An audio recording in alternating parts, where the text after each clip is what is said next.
Anybody just joining, I'm just going to wait a few minutes to let others join as well.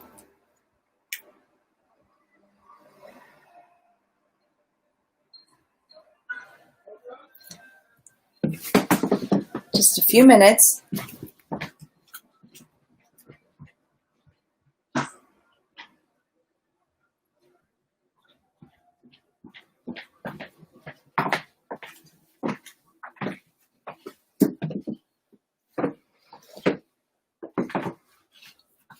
Just going to wait until like 3:01 to have everybody join.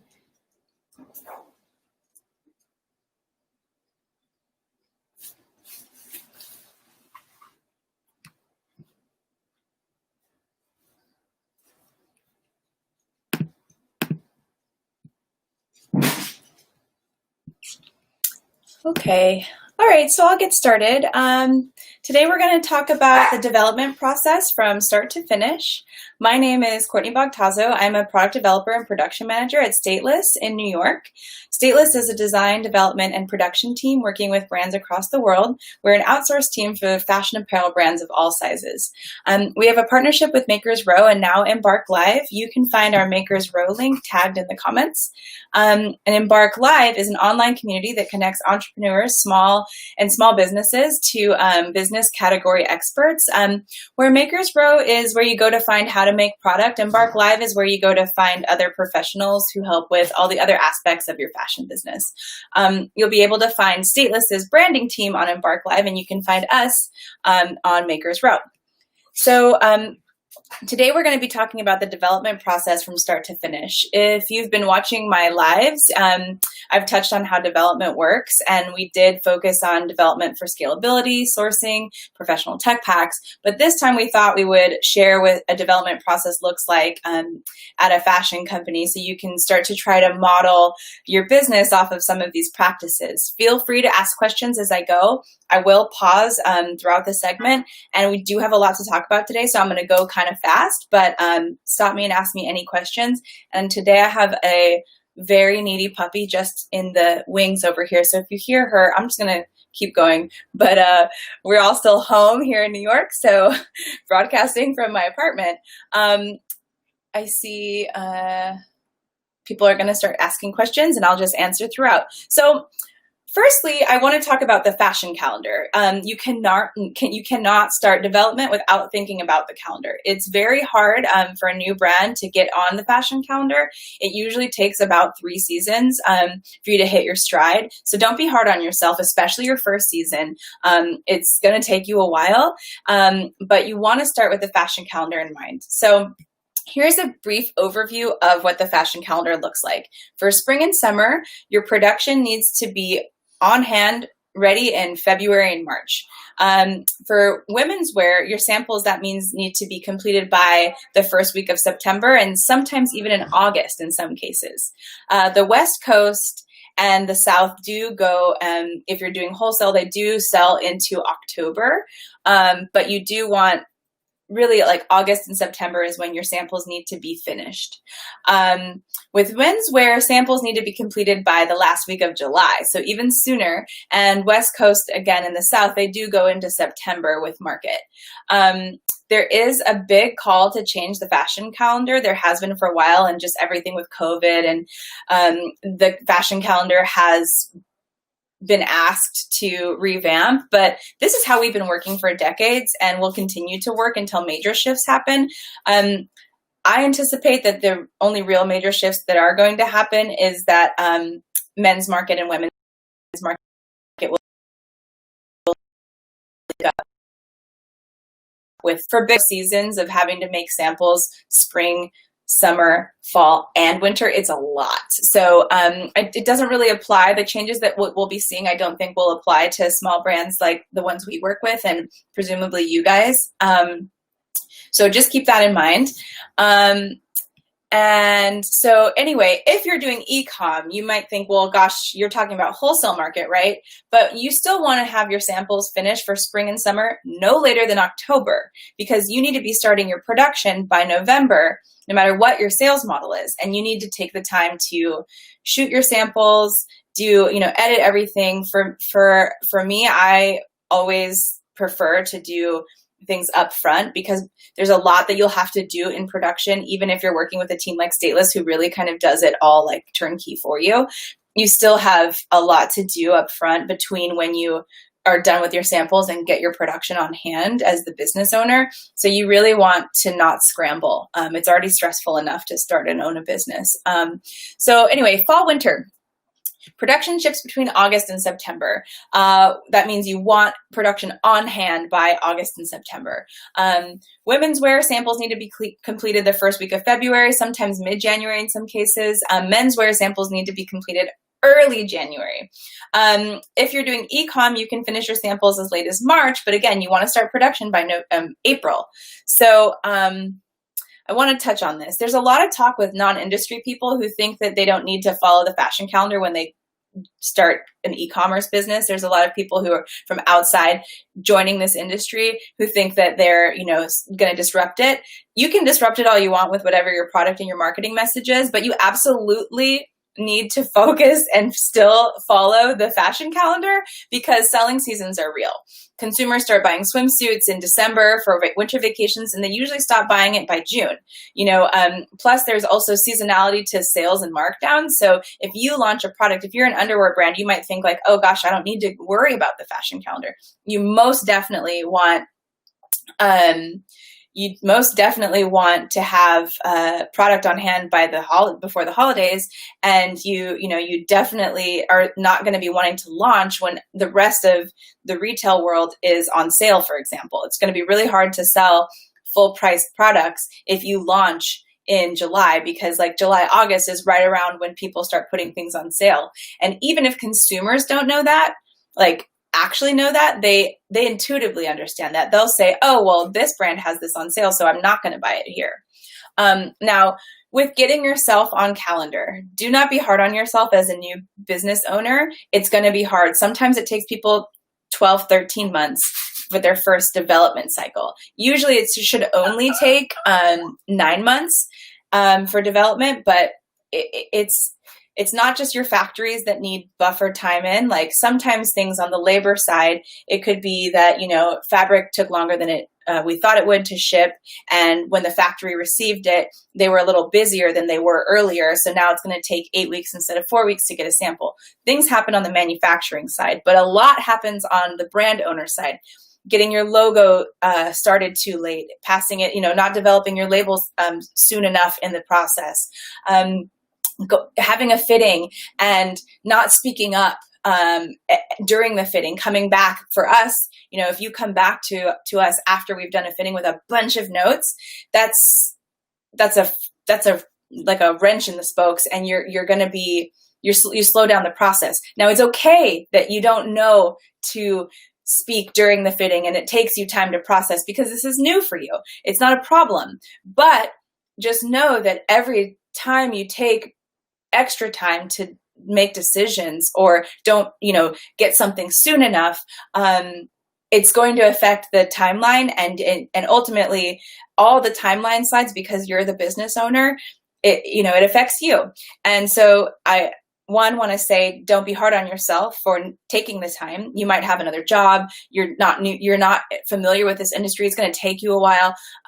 There's a lot of reasons why the decision-making will take you time on your end, and you need it. So just take it and be flexible and understanding that as much as you need to be on the fashion calendar for sales, you need the time it takes to get used to this practice. So you should start earlier so that you give yourself the time, because it's never a problem to be early in the fashion calendar. You get your samples early, you shoot them early. You get your production early,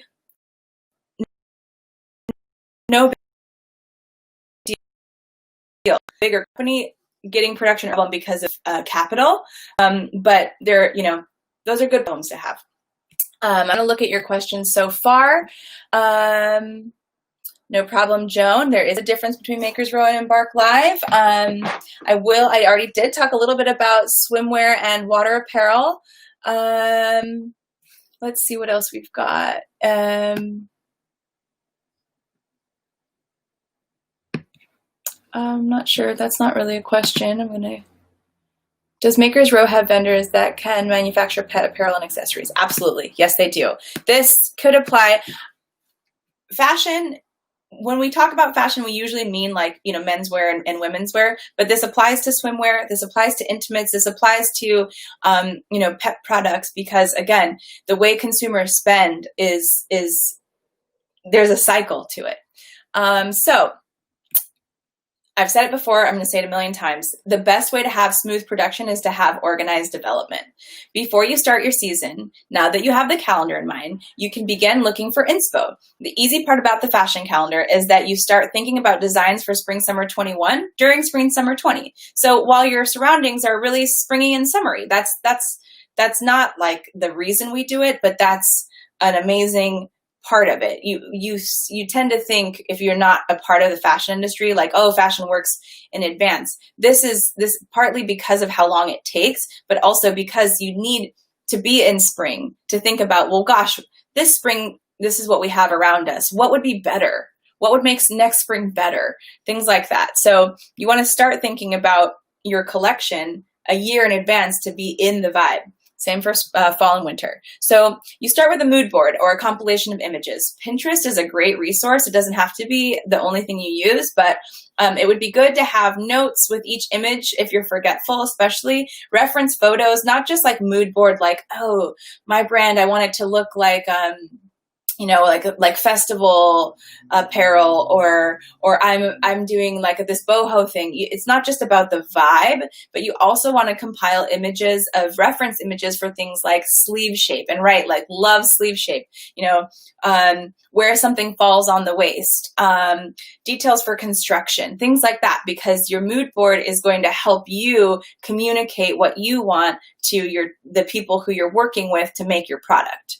So after you're done with your mood board, you want to start with the skeleton of your line plan. This can start with very general things like, okay, 2 tops, 3 bottoms, a jumpsuit, something formal. If it's the swim brand, it's like, okay, we're going to do 4 bikinis, 2 one pieces, a boy short, a cover up, etc. So the big bucket, so to speak. So then you start getting into the details of what tops, bottoms, and et cetera you're going to do. A big thing with the merchandising of your line at this phase is to make sure that the line looks cohesive. Colors, materials, styles should all be complementary. And if you're doing a full collection as opposed to a capsule collection, you want to make sure that you're offering outfits. This is for the apparel side. But even so, like if you're making pet products, if your brand has one thing that I really like, you want to start thinking about getting me back. I don't want to just buy the pet bag. I want to get the vest or whatever it is. You want the customer who you've hooked once to have a reason to come back. And if you make good product, they're not coming back because they want to get a second colorway of that thing. They're coming back for other stuff. So line offerings work well in these style counts. You could either do like a capsule collection of 4 pieces, 7 pieces, and then up to like 12 to 14 pieces is like a full collection, and you can keep going past that. But even if you just make 4 styles, a good way to beef up your line is to make several colors of the same style, so you have lower development costs, but a good range of product to offer. Obviously, the more product you offer, the more expensive it's going to be for you. So obviously work within your budget, but that's a great way to really especially if you're doing e-commerce, or even if you're going to like the wholesale market, if you have a little rail and so there's only 4 pieces on it, it's going to look a little weak. Same on your website. Somebody comes to your website and it's just 4 products. They're like, okay, this is a new brand, and it's okay to be a new brand. No one, you shouldn't hide that you're a new brand, but you want to portray legitimacy. And in order to do that, you want to give a variety of options. So even if you do have those 4 styles, if it comes in these 4 colors, beef. Some brands come to stateless in particular with this part really clear, while others need help even identifying the line plan. We offer trend research services if you'd like this type of help. But not even big brands. Not everybody works with trend directors.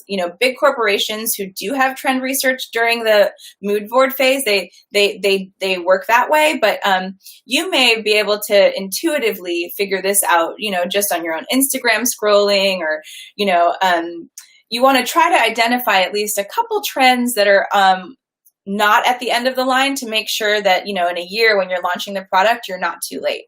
I'm going to just double check that anybody has any other questions. Even so, since we are now a global market, even though there's a fashion calendar, aren't people going to be just somewhere in the world at all points in time in the year? Yes. I mean, the thing is you want to focus on where you are first. And we're talking Makers Row in particular. We focus on domestic manufacturing and domestic US-based companies.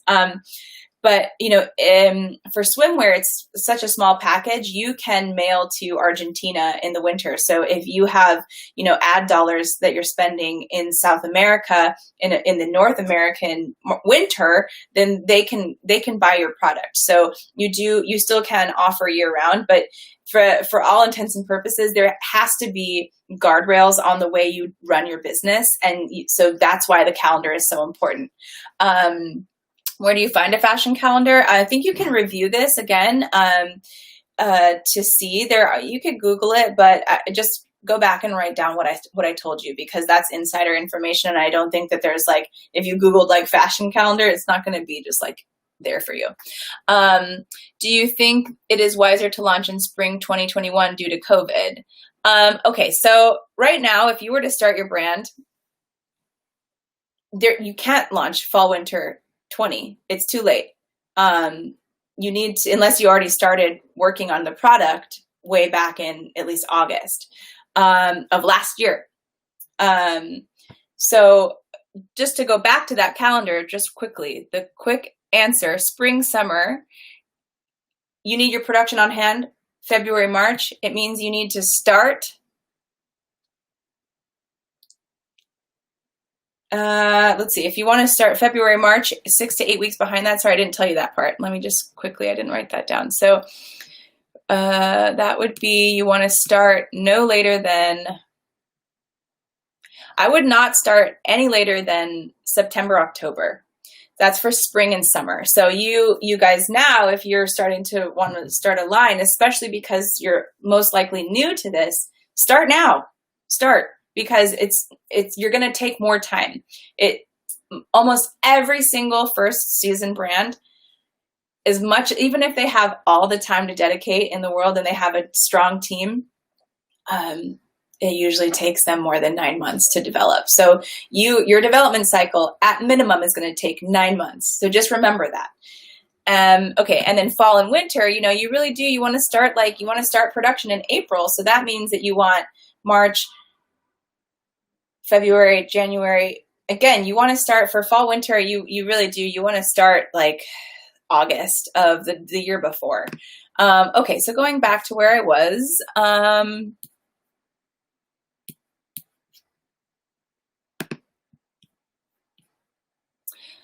We talked about sourcing a lot in another live, so I'm going to skip the details of sourcing. I think you can. My friend told me she saw something that I said, or one of these. Somewhere on Makers Row. Sorry, I don't work for Makers Row. I work for Stateless, so I don't exactly know how it works. But I think you can reference these again. There's a great conversation on sourcing. But just to make sure you don't forget all the details, I just want to talk a little bit. So when you're thinking about your designs, don't forget things like buttons and trims. Or in the case of swimwear, elastic, hardware, these kinds of things for new brands, they're almost always forgotten about. And those details, when you're mood boarding, take pictures. If you like one of the swimsuits that you have, the hardware that's on it, you like the pair of pants you have, you like the shank, you don't know the word for the button, take a picture of it. Find a picture of it. If you can't, you don't have the budget to buy retail samples to reference, at least go and take photos, screenshot, things like that, so that you have reference for even down to think of the details. The people who are making, they're going to either guess it or it's not going to be on there. So you got to think of every detail. Once you're finished and ready for your sketches, it would be best to work with an experienced designer to make full flat sketches. Construction callouts are usually impossible for someone without experience to make. So I really believe you should work with a designer to finalize your sketch in tech pack format. If you are trying to start a line even on a shoestring, it will save you money over time to work. In certain cases, you can do it.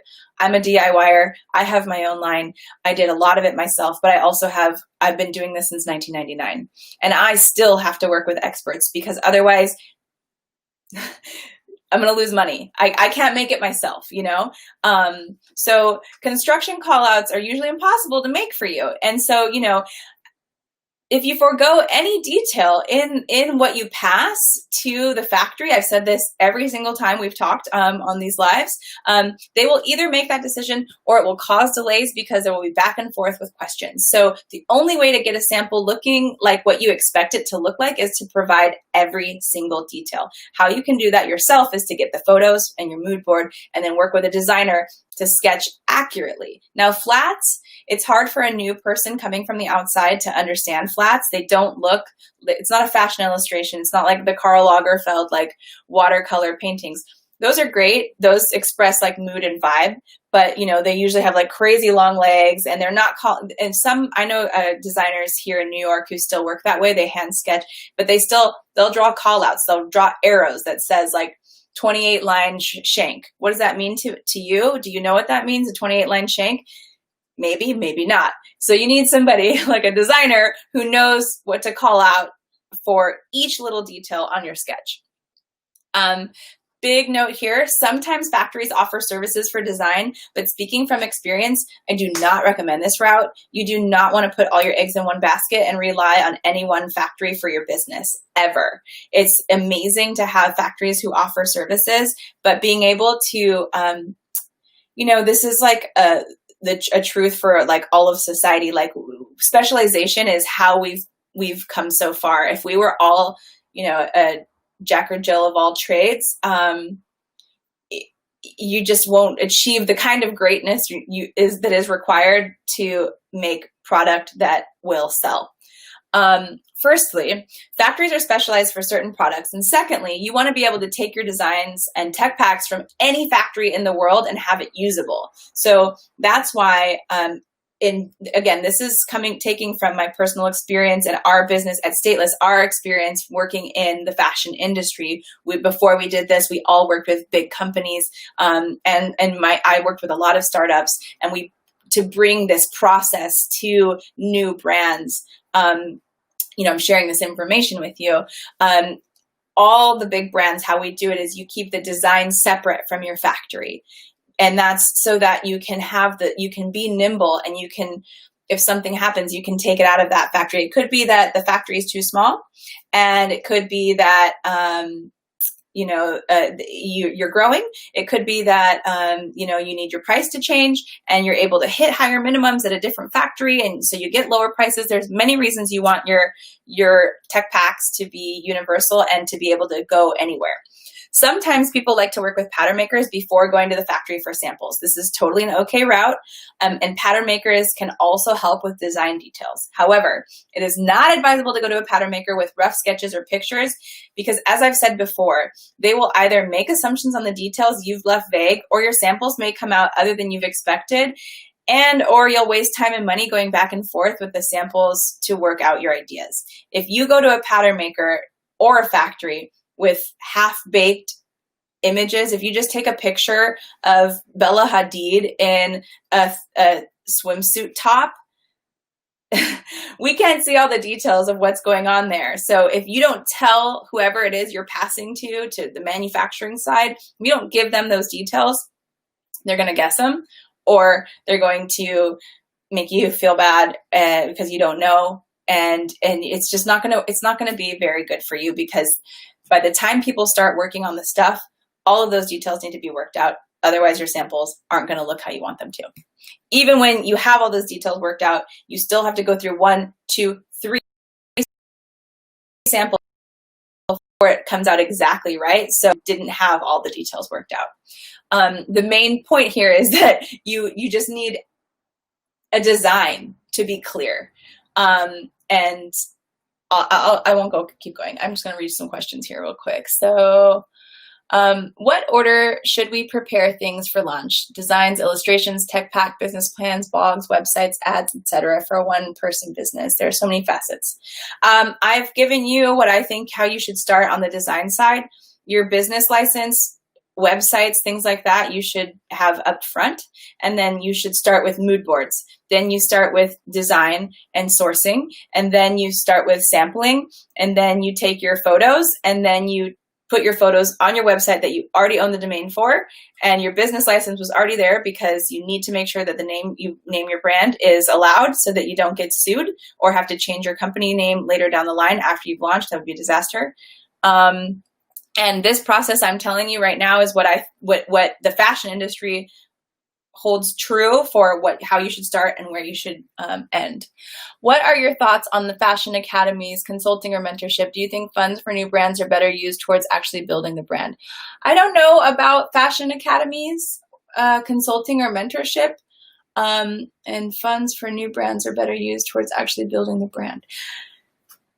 I'm sorry, if Brittany, if you want to clarify your question, I don't know what you mean funds for new brands that are better used towards actually building a brand, but if you have time to intern at a fashion brand, you will learn so much and you will save time and money. If you don't have time to intern at a fashion brand, I think a fashion academy would probably be great. But, reality is not all of us are going to, even if we take a course, learn how to use Illustrator. I'm a product developer at Stateless, but I am a designer. I don't know how to do that stuff, so I work with people to help me sketch the things. At this point, I do know how to do a bunch of other stuff, but I'm not going to learn how to do that. It's reality. So working with people who can do that, anything that you don't learn in an academy or from a mentorship or from an internship, think about it. Even when you're a one-person show, thinking about how businesses work, they have teams. So when you're a one-person show, you need to hire people who know how to do it, even if they're not on your staff full-time. You need to hire people who have the skill to do the parts you don't know how to do, because as the brand owner, you're basically the creative director and the business owner, and you need to focus on that. Should we look for factories that do digital markers versus using paper patterns? Seems letter are old school and not in line with the current technology. Okay, using Gerber patterns is great. Not a lot of people do it right now. It's an expensive technology. We make markers digitally at the end. Hand making patterns, there's nothing wrong with it. It's not antiquated. There's not a benefit or a pro or con to it. In some way, a hand of a pattern maker has a lot more humanity to it, and so there's a style, whereas I've worked in my past with amazing flat pattern makers who do it all on Gerber, and it's quick and it helps, especially if you're just like copying a piece of vintage clothing. You should never copy any current brands ever, you guys. Always change it. Reference it, that's fine, but it is bad business to copy brands that already exist. But if you're taking like an old 1940s army thing and giving it to a pattern maker who works in Gerber, it's really fast. But flat patterns, they don't have as much room for the style. So usually, even after you do a fitting, they're gonna need to do some things that are kind of like hand making it. So I don't have an opinion either way. Ultimately, you always digitize your files, and so your patterns, you either pay for it later to digitize it, or you're paying a higher price to have digital files from the beginning.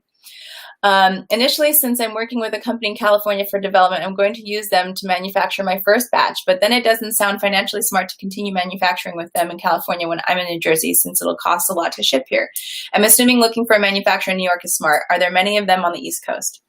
Okay, big, good question. LA manufacturing is much cheaper than East Coast manufacturing. There are some manufacturers, especially for swim, in New Jersey, and even like there's some manufacturers in Pennsylvania. Most of the factories in New York, the labor is so high. If you're not doing like super high-end blazers that you're going to sell for $400 to $800, you can't. I mean, one of the factories we work with, her rent is $40,000 a month. it's crazy expensive here. But if you're making, there's also some advantages to New York. They'll make you 25 pieces. That's the only place in the country that will make you 25 pieces. But you have to pay for it. You might pay, I'm making this up, but you might pay $30 for cut sew in New York, and you'll pay $9 for cut sew in Los Angeles. And that's because of the difference of the economy. But in Los Angeles, you're going to have to make 300 pieces. So can I make my own patterns and samples? I want to work with a factory. When will they be open to my head start? Will they be open? If you have the ability to make patterns and samples, go for it. Most likely it's going to just help you flesh out your ideas, but it's not going to slow down or speed up the process that much, because you don't have all the machines. You don't have a cover stitch machine at home. You don't have all the machines that the factories are going to have. So your patterns have to be adjusted for whatever type of machines you're using, the seam allowances. So to flesh out your ideas, to see if this is basically a sleeveless shirt, if we wanted it to be maybe, I bought this, but I personally, if I had designed it, I would have curved out this armhole because I like the way that looks better. It's more flattering on my body type. So working through a sample and being like, oh, I think I want this cube dress. Oh, actually, let's curve this. Things like that will help you, but ultimately you might still have to do 2 or 3 samples with your factory. What is the process if you decide to go the pre-order route, as in introducing the brand now and having them pre-order within the next couple of months? I will answer that question later. Okay, so going back to the process, most pattern makers require swatches of the fabrics or the garments fabrics of what you're going to make the garments out of prior to proceeding with pattern making, whether you go to a pattern maker or a factory. So either while you're finalizing your sketches or just following that, your next step is going to be getting materials assigned to garments. Some people like to work backwards from materials, you go first looking for fabrics and then you design. But even then, there may be linings or trims that need to be assigned to the garment after sketching. So once you've determined all the materials, you need to build your BOM, the bill of materials. I talked about this already, so I'm not going to go into too much detail, but we also talked about how BOMs work to help as a cut ticket. So if you want to go check out a previous, I think it was my last one I did, I talked a lot about that. But going into cut tickets, so your bill of materials is basically like your recipe. It lists everything that is in your product. Your cut ticket is a document that the factory uses to determine what materials they're going to cut for each garment. This document has swatches that illustrate the self fabric, the contrast, the lining, etc. Me as a product developer, because I like to work smarter and not harder, I take my bill of materials, and when I go to a factory and I'm passing off a design, I cut out just from the color card, a cut little swatch. If you haven't ordered the fabrics yet, little swatch, and I write self, combo, lining, etc. And that helps the factory, because they need to know. They can't just you can't just say oh, the silk will be the dress. They need to know what fabrics they're going to cut, and it's a visual for them. You use cut tickets in the sampling and in the production process. They are essential for making sure a garment is cut in the right materials. And if you do not make this document, you will have nothing to hold the factory accountable for if they cut the wrong thing. If you just say, oh, just cut it out of the same fabric you did last time. If they remembered wrong, it's your fault, because you didn't give them a document that has that swatch. So, big question about specs next. As I mentioned in a previous live, tech packs are comprised of sketches, BOMs, and specs. Some pattern makers or factories can work without specs. You simply tell them size 2, for example. However, this is not advisable for several reasons. You want your fit to be consistent with what a size 2 means to you, could be different for a different pattern maker, etc. Okay? If you do not build specs, you cannot hold the factory accountable for making something incorrect. The factory is not your enemy, but you always want to have documentation holding them accountable, because the first thing they'll do is say, your fault. Because ultimately, unfortunately, it is. If you're not clear with them, if they don't make something the way you wanted it to, it's your fault. So one time, for example, I wanted it to be wide lemons on the flat, on the half, which is on the flat. And And it said that at the top, and they did the rest of it right, but they just misread the spec and made it a peg leg and when it was supposed to be wide leg. The sketch we passed had a wide leg. Everything we did gave them the information. And they already wasted our fabric and sewed up a sample. And so we already lost money as the brand in fabric. But I was able to say, hey, look at the sketch, look at the spec. You did everything else correctly, but the leg opening is too narrow here. Please redo it. That holds the factory accountable. They lost too because they made a mistake. It's okay. We're human beings. But I had a document. I had several documents. I had my tech packs to show why they did it wrong. Most important reason for building specs, though, is that if you end up working with several factories or need to change factories one day, you will ensure that you have a consistent fit. So if you work with 2 different factories, especially swimwear, if you have your bikinis being done in one place and your cover-ups being done in another place, you want those to fit out the same girl or the same person. Sometimes you can make an exception for a factory and not build specs until the end of the development cycle. This should only be done, though, after you have a strong relationship that has been established with the factory and they know your fit. You work with the same fit model. I already talked about that in another live. But you want specs going into production, because if something comes out 2 inches too short and you don't have specs to record it, no one is going to be held accountable for you showing a sample that is 2 inches longer than production. Because let's say, actually, I don't have to, let's say, this has happened to me before. We had a shirt that the shrinkage was wrong. We garment dyed it and it shrunk up too much. We had a fit approved sample. This was at a brand that I worked at early on in my career. We had a fit approved sample and we took it to the factory and we were like, this is the sample that you were supposed to follow. We didn't have documentation that the high point shoulder measurement needed to be 2 inches longer. And they were like, we have an old sample that is 2 inches shorter. And we couldn't say anything. Even if they did, I don't even think they furnished the sample. They were like, you have the wrong sample. This is correct, because all of the production came out that way. So how can I prove it? Okay. So does stateless work by the hour or by project? You can hit up stateless. We do sometimes, very rarely, work by the hour if it's something that requires discovery or it's like a special project, but most of the time we work by style count. Would you recommend starting a brand manufacturer if in the US or overseas? I think that everybody who lives in the United States should start manufacturing in the United States unless they have the money and marketing and business strategy to support making 300 plus units of an item overseas. Overseas factories have higher minimums. As far as going pre-order route, I think this is the development process. So this is still applicable to you. And if you don't go into production, you can hold production for 3 years. No one cares, but you need to have your samples and all of this part dialed in no matter what, because you need to have sellable samples. Okay. So once you've got your tech packs, you need to order all of the materials for the samples. Sometimes you order enough for 3 rounds at the start, and sometimes you elect to order just enough for each sample. I'm sorry, somebody's being loud in my hallway.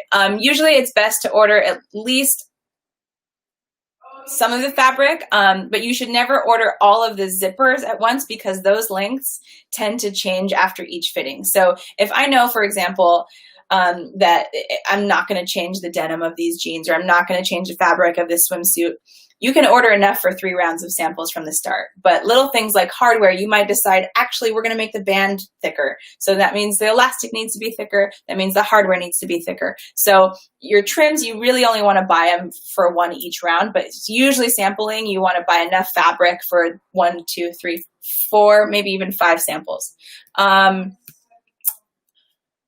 With the cut tickets in hand, you will be able to bring or ship all of the materials to the factory. When you get your materials, so 2 ways to make your cut tickets is to take your swatch cards. I don't like defacing my swatch card property because swatch cards are important for long-term use. You don't want to keep having to get the same swatch card over and over again. So I prefer to wait until all the fabric is at the factory, and then I go and I cut my swatches from the actual fabric, and I swatch my cut ticket or BOM that way. But while we're there, you also need to get yourself a tagging gun and some the little tag and every single piece of a roll of fabric or folded up fabric that you have at the factory. Write your brand name on it, write the item number of the fabric, the vendor, write it on there. If that fabric that's in the factory at that moment is only for dress D1002, write for dress D1002 on it. But you want the factory to be able to see that fabric, look at your cut ticket and BOM and say, oh, this is the self fabric for D1001. If it's for several several styles, or it's something that you might use again next season, don't write the style of what the fabric is used for on it. Just write the item number and make sure it matches what's on your BOM. Always buffer what you bring. I said to buy enough fabric for 5 samples when you only want to do 3 because there's mistakes. The factory realized, oh shoot, I cut it on the wrong grain. This is part of the development process, and it's just how it is. It's the money you invest in development, and always buffer. If you bring eight buttons and one goes flying and cracks in the machine, and the shirt needed 8 buttons, now you have to slow down and just buy extra. The best way to make clean development is to make development packages for each style. So, meaning you have your cut tickets all swatched. You pull enough trim for each style and you put them in individual bags. You can buy Ziploc bags, or you can get fancy poly bags that are with the Ziploc on them. Doesn't matter. You can sandwich bags. Do not discredit your professionalism. If you are, the factory will appreciate it. If you take the trim, let's say I said there's usually 11 or 13 buttons on a button-up shirt. So I'm going to take 20 and I'm going to count those. I'm going to put them in one bag and I'm going to write style number T5000 and I'm going to write my brand name on it and I'm going to write 20. I'm also going to take a picture of that. You do this for every little bit. If there's an elastic that's across several swimsuits, write 1/4 inch elastic for swimsuit number 2000, 2001, 2002, 2003, right? About how many yards, even if you don't count it, if you just eyeball it, say 15 yards, take a picture of it. Record everything you leave at the factory, because then if they're like, hey, we don't have enough elastic, it's going to be your fault if they don't have enough elastic. And if you don't remember how much you brought, you should be like, no, I remember on this day I sent you this. I sent you 45 yards of that elastic and we've only done 2 samples. Find it. You might still need to show up and find it yourself. If you're working remotely, it's a little harder. It usually just means you have to call and be annoying. But if you have the ability to go into the factory, or your team member like me, I would go in and I'd be like, I dropped this off. Let's find it. So this is especially helpful when you work with a pattern maker that's separate from the factory. But in all cases, you need to have each, this dress has these materials on it. Here's my swatch ticket and here's all the trim. And a good factory will put that, and they'll just poke a hole in it and they'll put it on the hanger with their pattern. And then if you have a reference sample or something that they're kind of following, they put it all together in their own little packages. The best way to create a headache for your factory is to drop things off piecemeal. Sometimes this cannot be avoided because of the way things get shipped, but factories will not start until they have everything on hand. So it's really good to make sure that those development packages are all set. Now, samples take 4 to 6 weeks from start to finish once all of the materials are on hand. And remember, this is customary to go through proto fit, second fit, and PP samples for each style before anything is fit approved. We talked about this before, but I also just want to remind everyone that you only sample in one size and in one color. If you have other colors, you wait until your PPs are approved and then you go into SMS for all the other colors. If you're concerned about your size grade and want to test it before production, you can make sure that your grading is right by doing what we call a jump size set, or a JSS, and that's after your PPs are fit approved. If anything needs to change, you'll pay for grading again, but it's better than having a bunch of production that doesn't fit. During the sample phase, it's really important to check in with the factories regularly. Always check in. If you hire us, check in with us if you have questions. Everybody needs accountability. Once you've received your samples, you will conduct a fitting. You always use the same fit model. Again, we talked about this before and the importance of fit models, but I just want to reiterate it here. Fittings should be conducted with a designer, a product developer, a tech designer, and or a pattern maker. Garments will be pinned and sometimes even cut to express the changes that are needed, and protos will never fit perfectly. So don't be alarmed, because this is how it is. During a fitting, fit notes need to be carefully taken, as well as front, side, and back images, and all detailed pictures of that's been pinned or cut. After the fit, before passing the comments to the pattern maker or the factory. Then you go through the entire cycle of sampling again, 3 to 4 times to get the fit right. You make sure to review your tech packs each time and double check that all of your materials, maybe like we made a pair of pants recently and we just used self for the pockets and, you know, the pocket facing, like what shows outside of the pocket. And we decided it was too thick. So we need to make a facing and then make a pocket bag because the pockets need to be lighter. I need to update the BOM. The designer updates the sketch. I need to buy that pocketing because now there's a new material. So anyway, I'm hurrying up because actually at 4 o'clock I'm going to be followed by one of my colleagues who's on the branding side of Stateless. So this is how development works in a nutshell. It's a very linear process that is straightforward and should not be deviated from. A quick summary, and then I'm going to answer your questions. Make sure your tech packs are clear before passing off. Make sure you have all of your materials ordered before the factory proceeds.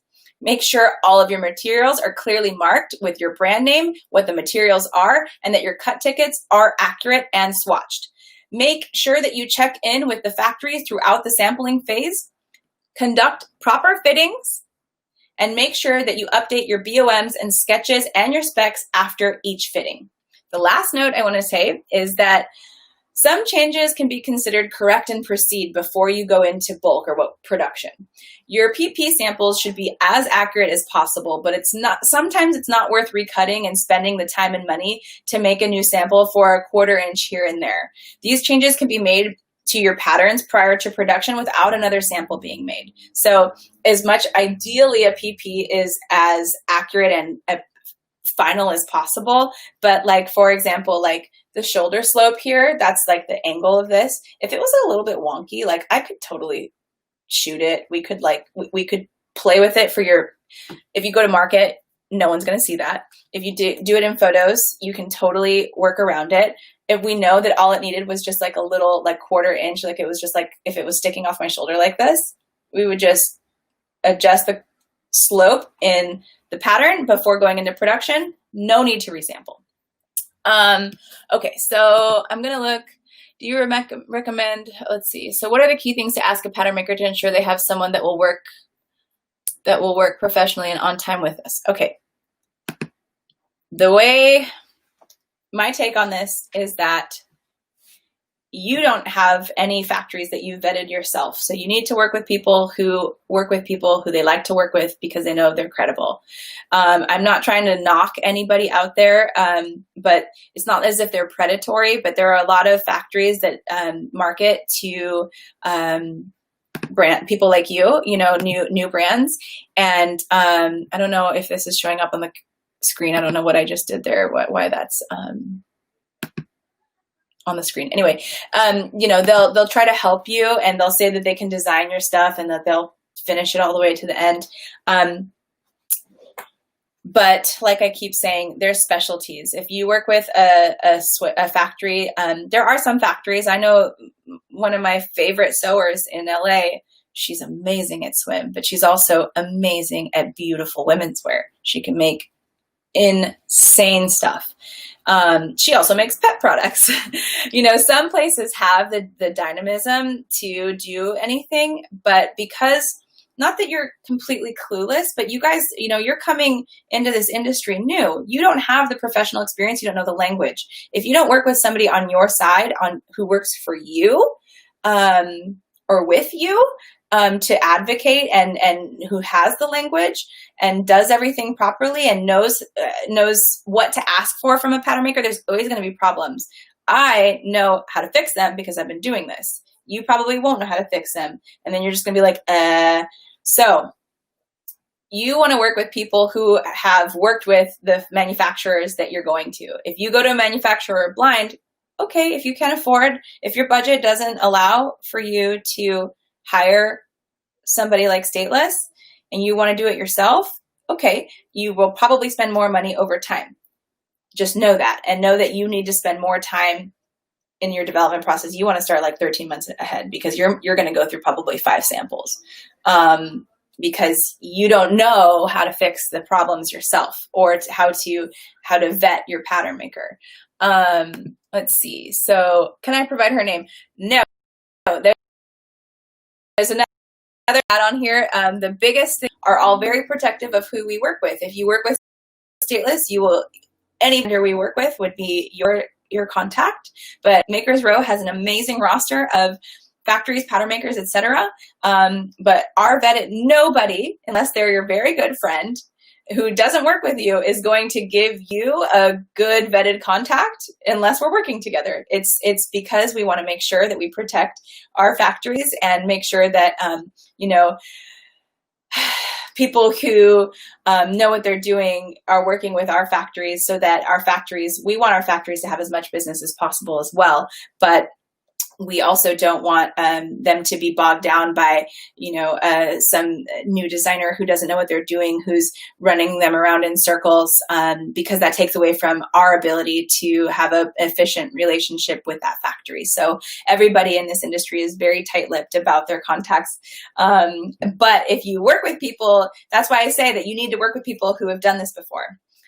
So I'm going to go, I always go over, these are supposed to be 20, 30 minutes, and I always go like 50. But I'm going to be here again. Let me just look at my calendar really quick. I believe it is not next Friday, but yes, Friday the 19th and, Friday the 26th. Friday the 19th for sure. I will be here speaking to you guys, so stay tuned. And if you are interested in learning about branding and things of that nature, Evan, our director of branding, will be speaking at 4 o'clock. So thank you guys so much. Make sure to sign up for Embark Live. They're going to launch soon, and I think they're giving a promotion. Find Stateless on Makers Row, makersrow.com/stateless. And sorry I ran so fast. I really wanted to cover a lot here. I'm pretty sure you can review all of the talks I've given. And I hope to see you guys at the next one. Thank you.